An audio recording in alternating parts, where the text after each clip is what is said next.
குழந்தையானது அந்த காலத்திலே வள்ளி கிழங்கெடுத்த குழியிலே ஒரு பெண் குழந்தை அழுகிறது. அந்த பெண் குழந்தையை நாம வரமா வரந்திருந்த குழந்தை தெய்வ குழந்தை. அப்பேற்பட்ட இந்த தெய்வ குழந்தையானது வள்ளி கிழங்கெடுக்கிற குழியிலே கிடைத்திருக்கிறது.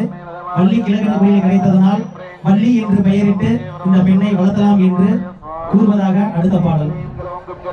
நன்னே நன்னே நாரே நன்னே நாரே நன்னே நாரே நன்னே நன்னே நாரே நன்னே நன்னே நாரே நன்னே நாரே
பெண் குழந்தை அழகுதானா, அழகுதானே